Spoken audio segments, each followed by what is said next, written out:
ഇടവകയ്ക്ക് വേണ്ടി ബലിയാകാൻ തീരുമാനിച്ച പുരോഹിതൻ അർപ്പിക്കേണ്ടതാണ് വിശുദ്ധ ബലി. കുടുംബത്തിന് വേണ്ടി ബലിയാകാൻ തീരുമാനിച്ച മാതാപിതാക്കൾ അർപ്പിക്കേണ്ടതാണ് വിശുദ്ധ ബലി. നഷ്ടപ്പെട്ടു പോയ ക്രിസ്തീയതയെക്കുറിച്ചല്ല കുര്യൻ ജോസഫ് സാറിൻ്റെ പോലും വേദന. ഇതാണ് ക്രിസ്തീയതയെങ്കിൽ ഈ ക്രിസ്തീയത ഞങ്ങൾക്ക് വേണ്ട എന്ന് തീരുമാനിക്കുന്ന ഒന്ന് ദൈവം ഇടപെടേണ്ടതും ഒന്ന് പള്ളിക്കമ്മിറ്റി ഇടപെടേണ്ടതും വിശ്വാസ സമൂഹം ഇടപെടേണ്ടതും. അശുദ്ധിയുടെ ലക്ഷണം വിശുദ്ധ സ്ഥലത്ത് ഭക്തിയുടെ ബാഹ്യരൂപത്തെ നിലനിർത്തിക്കൊണ്ട് ആന്തരിക സത്തയെക്കുറിച്ച് യാതൊരു വിധത്തിലുമുള്ള പ്രിയ അജി പുതിയാപറമ്പിൽ അച്ഛനെ പോലെയുള്ള എല്ലാ അച്ഛന്മാരെയും ഉദ്ദേശിച്ചുകൊണ്ടാണ് സമൂഹ മാധ്യമങ്ങളിൽ, സോഷ്യൽ മീഡിയയിൽ, മുഖ്യധാരാ മാധ്യമങ്ങളിൽ നിറഞ്ഞു നിൽക്കുന്ന എല്ലാവരോടുമായിട്ട് വിശ്വാസികളുടെ സാമൂഹികവും രാഷ്ട്രീയവും സാമുദായികമായ പ്രതിസന്ധികളെ പ്രതി നിറഞ്ഞു നിൽക്കുന്നവരെല്ലാം മറിച്ച് സഭയ്ക്കുള്ളിൽ തീർക്കുകയും സഭയ്ക്കുള്ളിൽ ചർച്ച ചെയ്യുകയും തിരഞ്ഞെടുക്കപ്പെട്ടവർ സംസാരിക്കുകയും ചർച്ച ചെയ്യുകയും ചെയ്യേണ്ട വിഷയങ്ങളിലേക്ക് സാധാരണ വിശ്വാസികളെ വലിച്ചിഴയ്ക്കുകയും, ഇങ്ങനെ സമരമുഖത്തുള്ള വൈദികരിൽ, പ്രതിഷേധമുഖത്തുള്ള വൈദികരിൽ ഒരു 2 പേർ ഒന്ന് തിരിഞ്ഞു നടക്കാൻ തയ്യാറാകുമോ? എന്തിനാണെന്നല്ലേ? നിങ്ങൾ നിങ്ങളുടെ ഇടവക പള്ളിയിലേക്ക് പോവുക. ബഹുമാനപ്പെട്ട അജി അച്ഛനൊക്കെ പ്രസംഗിക്കുന്നതും തിരുത്തലും മാറ്റം കൊണ്ടുവരാൻ വേണ്ടിയാണ് ഇറങ്ങിത്തിരിച്ചതെന്നാണ് അജി അച്ഛനൊക്കെ പറയുന്നത്. അപ്പം നിങ്ങൾ 2 പേർ തിരിഞ്ഞു നടക്കുക. തിരിഞ്ഞു നടന്നിട്ട് നിങ്ങളുടെ ഇടവക ദേവാലയത്തിലേക്ക് ചെന്നിട്ട്, ഇടവക ദേവാലയത്തിൽ നേർച്ചപ്പെട്ടി എന്നൊരു പെട്ടി നമ്മൾക്കെല്ലാം പരിചയമാണ്. ആ നേർച്ചപ്പെട്ടിയോടൊപ്പം മറ്റൊരു പെട്ടി കൂടി സ്ഥാപിക്കുക. ആ പെട്ടിയുടെ താക്കോൽ നിങ്ങളുടെ കൈവശം മാത്രം സൂക്ഷിക്കുക. അത് നിയോഗപ്പെട്ടി എന്ന് അതിന്മേൽ എഴുതി വെക്കുക. നിങ്ങളെ പരമേൽപ്പിച്ചിരിക്കുന്ന ഇടവക ജനങ്ങൾ തങ്ങളുടെ വേദനകളും നൊമ്പരങ്ങളും ആഗ്രഹങ്ങളുമെല്ലാം ഈ പെട്ടിയിൽ എഴുതിയിടട്ടെ. അപ്പോൾ സ്വാഭാവികമായും മണിക്കൂറുകൾ ദൈവസന്നിധി, ദിവികാരുണ്യ സന്നിധിയിൽ നിങ്ങളുടെ ഇടവക ദേവാലയത്തിൽ നിങ്ങൾ സമയം ചെലവഴിക്കുന്നവരായിരിക്കണമല്ലോ. ആ വേളയിൽ ഈ പെട്ടി തുറന്ന് ഈ നൊമ്പരങ്ങളും ഈ വേദനകളും ദൈവസന്നിധിയിൽ സമർപ്പിച്ച് നിങ്ങൾ പ്രാർത്ഥിക്കുവാൻ തുടങ്ങിയാൽ, അത്തരമൊരു പെട്ടി വെക്കാൻ തുടങ്ങിയാൽ, പ്രത്യേകിച്ച് ഇടവകയുടെ പൊതുവായ ശുശ്രൂഷയുടെ വേളകളിൽ അത് എടുത്ത് മുമ്പോട്ട് വെച്ചുകൊണ്ട് ബലിപീഠത്തിൻ്റെയും ജനത്തിൻ്റെയും മുമ്പിൽ അത്തരം സ്ഥാപിക്കാൻ സാധിക്കുന്ന ശുശ്രൂഷകളിൽ അത് സ്ഥാപിച്ചുകൊണ്ട് ശുശ്രൂഷകൾ നടത്തിയാൽ കാര്യമായ മാറ്റമുണ്ടാക്കാൻ സാധിക്കും. നിങ്ങൾ ലോകം മൊത്തം നന്നാക്കാൻ ഇറങ്ങിത്തിരിക്കുന്നത് കൊണ്ട് ഇവിടെ ഒന്നും സംഭവിക്കുകയില്ല എന്ന് മാത്രവുമല്ല, കുറേ വിശ്വാസികൾ സഭ വിട്ടു പോകുവാനും അസ്വസ്ഥരാകുവാനും ഇടയാകുമെന്നുള്ളതല്ലാതെ ഒരു നന്മയും ഉണ്ടാകാൻ പോകുന്നില്ല. കാരണം നിങ്ങൾ സഭയിലെ അനീതിക്കെതിരെ പറയുമ്പോൾ ഇന്നയാൾ ഇന്ന തെറ്റ് ചെയ്തു എന്നല്ല നിങ്ങൾ പറയുന്നത്. നിങ്ങൾ കാടടച്ച് വെടിവെക്കുകയാണ്. അങ്ങനെ സഭയോടുള്ള ബഹുമാനം ജനങ്ങൾക്ക് നഷ്ടപ്പെടുത്തി കളയുകയാണ്, പൊതുസമൂഹത്തിന് നഷ്ടപ്പെടുത്തി കളയുകയാണ്. അതുപോലെയാണ് നമുക്കറിയാം. ഇനി കുർബാന പ്രശ്നത്തെക്കുറിച്ച് 2 വാക്ക് പറയാമല്ലോ. തക്സ വൈദികർ തിരഞ്ഞെടുത്ത പ്രതിനിധികളാണല്ലോ തക്സ എഴുതിയുണ്ടാക്കിയത്. അതിനകത്ത് എറണാകുളത്തു നിന്നുള്ള വൈദികർക്ക് നല്ല പങ്കുണ്ട്. നിങ്ങൾ തന്നെ പറയുന്നുണ്ട്, ഞങ്ങളാണ് തക്സയ്ക്ക് കാര്യമായ സംഭാവന നൽകിയത്. ഇത് വിളിച്ചു പറയുമ്പോൾ നിങ്ങൾ സമ്മതിക്കുന്ന ഒരു വഞ്ചനാപരമായ നിലപാടുണ്ട് നിങ്ങൾ എടുത്തത്. എന്താണെന്നറിയാമോ? കുർബാന എഴുതിയുണ്ടാക്കിയതിൻ്റെ അതിൻ്റെ പ്രാർത്ഥനകളിലൊന്നും ഞങ്ങൾക്ക് യാതൊരു അഭിപ്രായ വ്യത്യാസമില്ലെന്നല്ല, ഞങ്ങൾ തന്നെയാണിത് കൊണ്ടുവന്നത് എന്നാ. അപ്പോൾ പിന്നെ ഇപ്പോൾ നടക്കുന്ന വഴക്കുകൾ നിസാര കാര്യങ്ങളെക്കുറിച്ചാണ്. ദൈവസന്നിധിയിൽ ഒരിക്കലും നീതീകരണം കിട്ടുകയില്ല. മാത്രവുമല്ല, നിങ്ങൾ വിശ്വാസികളെ ഇതിനു വേണ്ടി തെരുവിലിറക്കുന്നുണ്ട്. അപ്പോൾ സ്വാഭാവികമായും തക്സ എഴുതിയുണ്ടാക്കാൻ നിങ്ങൾ എന്തുകൊണ്ട് വിശ്വാസികളെ ഉപയോഗിച്ചില്ല എന്നുള്ള ചോദ്യം നിങ്ങളുടെ മനസ്സാക്ഷിയുടെ മുമ്പിലേക്ക് വെക്കുകയാണ്. ദൈവസന്നിധിയിൽ നിങ്ങളിത് ബോധിപ്പിക്കേണ്ടി വരും. എന്തുകൊണ്ടാണ് തക്സ എഴുതിയുണ്ടാക്കിയപ്പോൾ വിശ്വാസികളെ സമരരംഗത്ത് ഇറക്കാതിരുന്നത്? മറ്റൊന്ന് ഞാൻ ചോദിക്കട്ടെ. കരിയോയിൽ ഒഴിച്ചിട്ട്, കോലം കത്തിച്ചിട്ട്, ഈങ്ക്ലാവ് വിളിച്ചിട്ട് മനസാക്ഷി കുത്തില്ലാതെ എനിക്കും നിങ്ങൾക്കും കുർബാന അർപ്പിക്കാൻ പറ്റുന്നുണ്ട് എങ്കിൽ നമ്മളുടെ ക്രിസ്തീയതയ്ക്ക് എവിടെയോ കുഴപ്പമുണ്ട്. നമ്മൾ പഠിക്കുകയും പരിശീലിപ്പിക്കുകയും ചെയ്തിരിക്കുന്ന ക്രിസ്തീയതയ്ക്ക് ക്രിസ്തുവുമായി പുലബന്ധം പോലുമില്ല എന്നുള്ളതാണ്. ഇത് ക്ഷമിച്ചവൻ്റെ ബലിയാണ്. തന്നെ വിശ്വസിച്ചവർക്ക് വേണ്ടി ബലിയായവൻ്റെ ബലിയാണ്. ഇടവകയ്ക്ക് വേണ്ടി ബലിയാകാൻ തീരുമാനിച്ച പുരോഹിതൻ അർപ്പിക്കേണ്ടതാണ് വിശുദ്ധ ബലി. കുടുംബത്തിന് വേണ്ടി ബലിയാകാൻ തീരുമാനിച്ച മാതാപിതാക്കൾ അർപ്പിക്കേണ്ടതാണ് വിശുദ്ധ ബലി. വഴക്കുണ്ടാക്കാൻ പറ്റുന്ന ഒന്നല്ല, മറിച്ച് ആത്മശോധനയോടുകൂടി ഇതിൽ നിന്ന് ഭക്ഷിക്കുകയും പാനം ചെയ്യുകയും ചെയ്തിട്ട് എന്ന് പൗലോസ് അപ്പോസ്തലൻ പറയാൻ കാരണം അതിന് മറ്റെങ്ങുമില്ലാത്ത സവിശേഷതയും അനന്യതയും ഉള്ളതുകൊണ്ടാണ്. അപ്പോൾ ഇത്തരം സമരങ്ങൾ ന്യായീകരിക്കത്തക്കതാണോ? ഇവിടെ പറയുന്നത് പ്രതിഷേധിക്കാൻ അവകാശമില്ലെന്നോ, പ്രതിഷേധിക്കുന്നത് തെറ്റാണെന്നോ, ക്രിസ്തീയമല്ലെന്നോ അല്ല. പ്രതിഷേധത്തിലെ ക്രിസ്തീയത നഷ്ടപ്പെട്ടു പോയ അവസ്ഥ, ഇതറിഞ്ഞിട്ടും ഇതിനെക്കുറിച്ചല്ല ഇവിടെ വേദന. ബഹുമാനപ്പെട്ട ജസ്റ്റിസ് കുര്യൻ ജോസഫ് സാറ് പോലും വേദനിക്കുന്നത് കരിയോയിലൊഴിച്ചതിനെക്കുറിച്ചോ, കോലം കത്തിച്ചതിനെക്കുറിച്ചോ, ഈങ്ക്ലാവ് വിളിച്ചതിനെക്കുറിച്ചോ, പരസ്പരം വിഴുപ്പിളക്കിയതിനെക്കുറിച്ചോ അല്ല. നഷ്ടപ്പെട്ടു പോയ ക്രിസ്തീയതയെക്കുറിച്ചല്ല കുര്യൻ ജോസഫ് സാറിൻ്റെ പോലും വേദന. ഇതൊക്കെ നമ്മൾ ഭയത്തോടെ ചിന്തിക്കണം. നീതി മാറ്റിവെക്കപ്പെടുന്നു. ലോകത്തിൻ്റെ നീതി മാറ്റിവെക്കപ്പെടുകയാണ്. ദൈവിക നീതി ലോകത്തിൻ്റെ നീതി കൊണ്ട് റീപ്ലേസ് ചെയ്യുവാൻ ഉന്നത സ്ഥാനീയർ പോലും അറിയാതെ വീണുപോകുന്ന അവസ്ഥയാണ് ഇവിടെ കാണുന്നത്. നീതിയുടെ സ്ഥാനത്തിരിക്കുന്നവരായി നീതിസൂര്യന്മാരായി പുതിയ തലമുറയും വിശ്വാസവും ഭക്തസമൂഹങ്ങളും കണ്ടവരൊക്കെ തെരുവിൽ വിഴുപ്പലക്കുന്നത് കാണുമ്പോൾ ഇതാണ് ക്രിസ്തീയതയെങ്കിൽ ഈ ക്രിസ്തീയത ഞങ്ങൾക്ക് വേണ്ട എന്ന് തീരുമാനിക്കുന്ന അനേകർ ഇവിടെ ഉണ്ട് എന്നുള്ളതാണ്. അവരെ അത്തരം തീരുമാനങ്ങളിലേക്ക് തള്ളിവിടുന്നവർ 2 പ്രാവശ്യം ഒന്ന് ആലോചിക്കുവാനും ഒന്ന് തിരിഞ്ഞു നടക്കുവാനും തയ്യാറായിരുന്നെങ്കിൽ. പ്രലാപനങ്ങൾ ഉണ്ടാകേണ്ടതാണ്. അത് നിങ്ങളിൽ യോഗ്യരായവരെ തിരിച്ചറിയാൻ അത് ആവശ്യമാണ് എന്ന് തിരുവചനത്തിലൂടെ കർത്താവ് നമുക്ക് മുന്നറിയിപ്പ് നൽകുന്നുണ്ട്. അപ്പോൾ പ്രലോഭനങ്ങൾ ഉണ്ടായി എന്നുള്ള കാരണത്താൽ ഒന്നും നമുക്ക് ന്യായീകരിക്കാൻ പറ്റുകയില്ല. പൂർവ്വപിതാവ് ജോസഫ് മുതൽ അബ്രാഹം മുതൽ ഒരു ക്രിസ്തുവിശ്വാസിയുടെ ജീവിതത്തിൽ അവന് വിജയത്തിൻ്റെ കിരീടം കർത്താവ് ചാർത്തി തരുന്നിടം വരെ പ്രലോഭനങ്ങളുടെയും പ്രതിസന്ധിയുടെയും ജീവിതം തന്നെയാണ്. പരീക്ഷയുടെ ജീവിതമാണ്. നിങ്ങൾ ലോകത്തിലാണ്, എന്നാൽ ലോകത്തിൻ്റേതല്ല.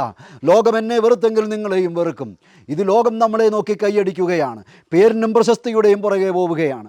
അതുകൊണ്ടാണ് പറഞ്ഞത്, നിങ്ങൾ 2 വൈദികരെങ്കിലും തിരിഞ്ഞു നടന്നിട്ട് ഇടവകയുടെ ദേവാലയത്തിൽ ഒരു നിയോഗപ്പെട്ടി സ്ഥാപിച്ച് അതിൻ്റെ മേൽ പ്രാർത്ഥിക്കുകയും ആ നിയോഗങ്ങളെടുത്ത് വായിക്കുമ്പോൾ മാനുഷികമായ ഇടപെടൽ ആവശ്യമുള്ളതാണെങ്കിൽ പള്ളി കമ്മിറ്റിക്കാരെ കൂട്ടി അവരുടെ പ്രശ്നങ്ങൾ പരിഹരിച്ചു കൊടുക്കുന്ന രീതിയിലേക്ക് കാര്യങ്ങൾ ക്രമീകരിക്കുവാൻ നിങ്ങൾ 2 പേർ ഇറങ്ങിത്തിരിച്ചാൽ നവീകരിക്കപ്പെട്ട വിശദീകരിക്കപ്പെട്ട 2 ഇടവക സഭയെ മൊത്തം നവീകരിക്കും. സഭയ്ക്ക് മൊത്തം വിളക്കായിത്തീരും. ഇങ്ങനെ കാടടച്ച് വെടിവെച്ചുകൊണ്ട് ഇറങ്ങിത്തിരിക്കുന്നതുകൊണ്ട് നന്മയുണ്ടാകുന്നില്ലെന്ന് മാത്രവുമല്ല, തിന്മയുണ്ടാവുകയും ചെയ്യുമെന്നുള്ളതാണ്. ഒരു 35 വയസ്സിലേക്ക് മുകളിലേക്കുള്ളവർ കുറേ കാലമൊക്കെ വിശ്വാസത്തിൽ നിലനിൽക്കും. അല്ലാത്തവരെല്ലാം വീണുപോകും. അതുകൊണ്ട് നിയോഗപ്പെട്ടിയിൽ നിന്ന് കിട്ടുന്ന നിയോഗങ്ങൾ 2ആയി തിരിക്കാം. ഒന്ന് ദൈവം ഇടപെടേണ്ടതും ഒന്ന് പള്ളിക്കമ്മിറ്റി ഇടപെടേണ്ടതും വിശ്വാസ സമൂഹം ഇടപെടേണ്ടതും. വിശ്വാസ സമൂഹം ഇടപെടേണ്ടത് പള്ളിക്കമ്മിറ്റിയുടെ നേതൃത്വത്തിൽ വികാരിയച്ഛൻ്റെ ഉപദേശത്തിൻ്റെയും മാർഗനിർദ്ദേശത്തിൻ്റെയും അടിസ്ഥാനത്തിൽ അടിയന്തരമായി അത് പരിഹരിക്കുവാനുള്ള ശ്രമം നിങ്ങൾ തന്നെ അവർക്ക് ഭക്ഷിക്കാൻ കൊടുക്കുവിനെന്ന് പറഞ്ഞ വചനത്തിൻ്റെ അടിസ്ഥാനത്തിൽ തീത്തോസ് നിങ്ങളുടെ ഇടയിൽ തുടങ്ങി വെച്ച് കാരുണ്യ പ്രവർത്തികൾ പൂർത്തിയാക്കണമെന്ന കൊറിന്തോസ് ലേഖനത്തിലൂടെ അപ്പസ്തോലൻ പറയുന്നതനുസരിച്ച് അവരുടെ ഇടയിൽ ദരിദ്രരില്ലായിരുന്നു. അപ്പസ്തോലന്മാരുടെ പ്രബോധനം, കൂട്ടായ്മ, അപ്പം മുറിക്കൽ, പ്രാർത്ഥന, സാക്ഷി ജീവിതം, അവരുടെ ഇടയിൽ ദരിദ്രരില്ലായിരുന്നു. മാനുഷികമായി പരിഹരിക്കേണ്ട പ്രശ്നങ്ങൾ പള്ളിക്കമ്മിറ്റിയുടെ നേതൃത്വത്തിൽ പരിഹരിക്കുകയും ദൈവം മാത്രം ഇടപെട്ട് പരിഹരിക്കേണ്ട വിഷയങ്ങൾ പ്രാർത്ഥനാ ഗ്രൂപ്പിൻ്റെ സഹായത്തോടു കൂടി ആഴ്ചയിൽ ഒരിക്കൽ ആ ഇടവക ജനത്തിനു വേണ്ടി പ്രാർത്ഥിക്കുന്ന സംവിധാനവും നിങ്ങൾ 2 വൈദികർ നേതൃത്വമെടുത്ത് നടപ്പിലാക്കാൻ തുനിഞ്ഞിറങ്ങിയാൽ അങ്ങനെ സഭ നവീകരിക്കപ്പെടുകയില്ലേ? ഇടവക വൈദികരുടെ മധ്യസ്ഥനായ ജോൺ മരിയാൻ വിയാനിയുടെ ജീവിതവും നമ്മുടെ കൺമുമ്പിലുണ്ട്. ഇതെല്ലാം ഒരു സാധാരണ വിശ്വാസിയുടെ വേദനയും നൊമ്പരങ്ങളുമാണ്. ആ നാളുകളിൽ അനീതി, അക്രമമെന്ന് പറയുന്നെങ്കിലും ആ നാളുകളിൽ അനീതി എന്ന് പറഞ്ഞാൽ നീതിയല്ലാത്ത പ്രവൃത്തികൾ വർദ്ധിക്കുന്നത് കൊണ്ട് പലരുടെയും സ്നേഹം, വിശ്വാസം തണുത്തുറഞ്ഞു പോകുമെന്ന ആ കൽപ്പന ഇപ്പോൾ പൂർത്തിയാവുകയാണ്. ഇപ്പോൾ ലോകത്തിൽ മൊത്തമായും സവിശേഷമായി കേരളത്തിലെ സഭകളിലേക്ക് നോക്കുമ്പോൾ നമുക്ക് കാണാൻ സാധിക്കുന്നത് തിരുവചനം നൽകുന്ന മുന്നറിയിപ്പ് സംഭവിച്ചു കഴിഞ്ഞു. അശുദ്ധി വിശുദ്ധ സ്ഥലത്ത് നിൽക്കുന്നത് കാണുമ്പോൾ സമയം സമാഗതമായി എന്ന് കരുതിക്കൊള്ളുക എന്ന് കൃത്യമായും വചനം പറയുന്ന അവസാന നാളുകളുടെ അഥവാ പുതിയ നാളുകളുടെ ഒരു പുതിയ യുഗപ്പിറവിയാണിത്. നീതി അനീതിയെന്നും ഇരുട്ടിനെ പ്രകാശമെന്നും വിളിക്കുന്ന ഒരു പുതിയ യുഗം ആരംഭിക്കുകയാണ്. ഇവിടെ ഒരു പുതിയ യുഗപ്പിറവി ആരംഭിച്ചു കഴിഞ്ഞു. വിശുദ്ധ ഗ്രന്ഥം പറയുന്ന അശുദ്ധിയുടെ ലക്ഷണം മാത്രമല്ല, ആ നാളുകളിൽ നന്ദിയില്ലാത്തവരും അനുസരണമില്ലാത്തവരും എടുത്തിയാട്ടക്കാരും എല്ലാ ദിവസവും പള്ളിയിലും പോകുകയും പ്രാർത്ഥിക്കുകയും ചെയ്യുകയും എന്നാൽ സാക്ഷ്യമില്ലാത്ത ആന്തരിക സത്തയെ നിഷേധിക്കുന്ന ഭക്താഭ്യാസങ്ങളിൽ മുഴുകിയവരുണ്ടാകുമെന്ന് പൗലോസ് അപ്പസ്തോലനിലൂടെ പരിശുദ്ധാത്മാവ് നൽകിയ മുന്നറിയിപ്പ് ഇന്ന് സഭകളിൽ നിറവേറിക്കൊണ്ടിരിക്കുകയാണ്. സവിശേഷാൽ കേരളത്തിലുള്ള സഭകളിൽ നിറവേറിക്കൊണ്ടിരിക്കുകയാണ്. അശുദ്ധിയുടെ ലക്ഷണം വിശുദ്ധ സ്ഥലത്ത് ഭക്തിയുടെ ബാഹ്യരൂപത്തെ നിലനിർത്തിക്കൊണ്ട് ആന്തരിക സത്തയെക്കുറിച്ച് യാതൊരു വിധത്തിലുമുള്ള ഭയവുമില്ലാത്ത അവസ്ഥ സംജാതമായിരിക്കുന്നു. ഇന്നലെ പള്ളിയിൽ പോയതുപോലെ തന്നെ ഇന്നും പള്ളിയിൽ പോകുവാൻ, ഇന്നലെ പ്രാർത്ഥിച്ചതുപോലെ തന്നെ ഇന്നും പ്രാർത്ഥിച്ചിട്ട് ജീവിക്കുവാൻ. മാറ്റം വന്നൊരു രാത്രി കൊണ്ട് ആരും വിശുദ്ധരാകണമെന്നല്ല, മാറ്റം വന്നില്ലെങ്കിൽ പോലും മാറേണ്ടതുണ്ടെന്നുള്ള ചിന്തയെങ്കിലും അവശേഷിപ്പിക്കാനാകാത്ത വിധം വിശ്വാസികളിൽ നല്ലൊരു പങ്കും ചർച്ച് ഗോയിങ് ക്രിസ്ത്യാനിറ്റിയാണെന്ന് ധരിക്കുന്നൊരവസ്ഥയുണ്ട്. ഞാൻ കുർബാന ചൊല്ലാൻ വേണ്ടിയാണ് എൻ്റെ ജീവിതമെന്ന് കരുതിയവരുണ്ട്. ഇതെല്ലാം പൗലോസ് അപ്പോസ്തലനും വിശുദ്ധ ലിഖിതവും നൽകുന്ന മുന്നറിയിപ്പുകൾ കേരളത്തിൽ നിറവേറുകയാണ്. ഒരു പുതിയ യുഗം ആരംഭിച്ചു കഴിഞ്ഞുവെന്നുള്ളതാണ്. ചുവരെടുത്ത് നമ്മൾ വായിക്കുന്നുണ്ടോ എന്നുള്ളതാണ്. നമ്മുടെ തലമുറകളെക്കുറിച്ച് നമുക്ക് ചിന്തിക്കാൻ സാധിക്കുന്നുണ്ടോ? നമ്മുടെ പൂർവികർ, മുൻകാലങ്ങളിലെ വൈദികർ ബലിയർപ്പണത്തിന് ശേഷം ഇടവകകളിലേക്ക് ഇറങ്ങി, കാലം കൂടിയും കുത്തിപ്പിടിച്ചിറങ്ങി, കഷ്ടപ്പെട്ട് വിശ്വാസികളുടെ ജീവിതത്തിൻ്റെ സമസ്ത മേഖലയിലും ഇറങ്ങിത്തിരിച്ച് ആ വൈദികർ ഉണ്ടാക്കി തന്ന നേട്ടം, നമ്മുടെ മാതാപിതാക്കൾ ഉണ്ടാക്കി തന്ന നേട്ടം, ആദ്യകാല കരിസ്മാറ്റിക്കിൻ്റെ ആദ്യത്തെ 10-15 വർഷക്കാലത്തെ കരിസ്മാറ്റിക് മൂവ്മെൻറ്റ് ഉണ്ടാക്കി തന്ന നേട്ടം, അതിൻ്റെ എല്ലാം നേട്ടങ്ങൾ ആസ്വദിച്ച് പോകുന്നൊരു സമൂഹമാണ്. നമ്മളിനിയും വില കൊടുക്കാൻ തയ്യാറായിട്ടില്ല. അവരിതെല്ലാം നമുക്ക് വേണ്ടി മേടിച്ചു തന്നത് അത്തരം വൈദികരും സന്നിധ്യരും കരിസ്മാറ്റിക്കുകാരും നമുക്ക് ഇന്നുള്ളതായ ഈ സമൃദ്ധി മേടിച്ചു തന്നത് ത്യാഗപൂർവ്വം ജീവിച്ചിട്ടാണ്. വില കൊടുക്കാൻ തയ്യാറല്ലാത്തൊരു സമൂഹം വർദ്ധിച്ചു വന്നുകൊണ്ടിരിക്കുന്നു. എല്ലായിടത്തും കൺസ്യൂമറിസം, ഉപഭോഗ സംസ്കാരം വിശ്വാസത്തെ പോലും കീഴടക്കുകയാണ്. അതുകൊണ്ട് മാറേണ്ടത് ഞാനാണ്, മാറ്റം വരേണ്ടത് എനിക്കാണ്.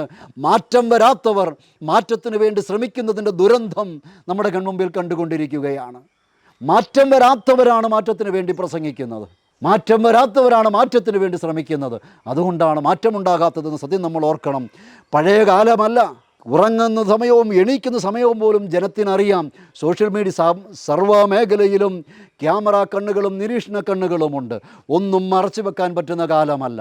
അതുകൊണ്ട് പുതിയ തലമുറയും അക്രൈസ്തവ സമൂഹവും നമ്മെ നിരീക്ഷിക്കുകയാണ്. പുതിയ തലമുറയെ പ്രതിയും നിങ്ങൾ കാരണം എൻ്റെ നാമം വിജാതിരുടെ ഇടയിൽ അപമാനിതമാകുന്നുവെന്ന തിരുവചനത്തിൻ്റെ മുന്നറിയിപ്പെങ്കിലും ഓർത്തുകൊണ്ട്, കടലിൻ്റെ ആഴത്തിൽ തിരികല്ല് കെട്ടി എറിയപ്പെടുമെന്നുള്ള അവസ്ഥയോർത്തുകൊണ്ട്, നിത്യനരകാഗ്നിയിൽ കിടക്കുമെന്നുള്ള ആ ഭയത്തെ ഓർത്തുകൊണ്ടെങ്കിലും ഇത്തരത്തിലുള്ളതായ മറ്റുള്ളവർക്ക് ഇടർച്ച നൽകുന്ന, അക്രൈസ്തവർക്ക് ഇടർച്ച നൽകുന്ന പ്രതികരണങ്ങളിൽ നിന്നും സുഭിക്ഷതയുടെ ഉത്തരവാദിത്വമില്ലാത്ത, അധ്വാനിക്കാൻ തയ്യാറല്ലാത്ത, ആത്മീയമായി അധ്വാനിക്കാൻ തയ്യാറല്ലാത്ത ഈ അലസതയിൽ നിന്നും നമ്മൾ ഇനിയെങ്കിലും ഒന്നെണീക്കുന്നില്ല എങ്കിൽ ക്രിസ്തീയ ജീവിതത്തിൻ്റെ സമഗ്രതയിൽ മനസ്സിലാക്കുവാനും പകർന്നു കൊടുക്കുവാനും അങ്ങനെ ഭൂമിയുടെ ഉപ്പും ലോകത്തിൻ്റെ പ്രകാശവുമാകുവാനുള്ളവരാണ് നമ്മളെന്നും, മലമുകളിൽ കത്തിച്ചു വെച്ച വിളക്ക് പോലെ ലോകത്തിന് മാർഗദർശനം നൽകാനുള്ളവരാണെന്ന് ഇനിയെങ്കിലും നമ്മൾ ഓർക്കുന്നില്ല എങ്കിൽ കാൽച്ചോട്ടിലെ മണ്ണ് മുഴുവൻ ഒലിച്ചുപോയി തിരുവചനത്തിൽ പറയുന്നത് പോലെ നിങ്ങൾ ചിതറിക്കപ്പെടുകയും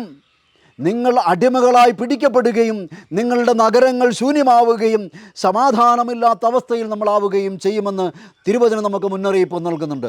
ഓരോ പ്രവാചകരും ഇസ്രായേൽ തിരഞ്ഞെടുക്കപ്പെട്ട ജനതയ്ക്ക് കൊടുക്കുന്ന മുന്നറിയിപ്പ് പഴയ നിയമത്തിലുടനീളം നമുക്ക് കാണാൻ സാധിക്കും.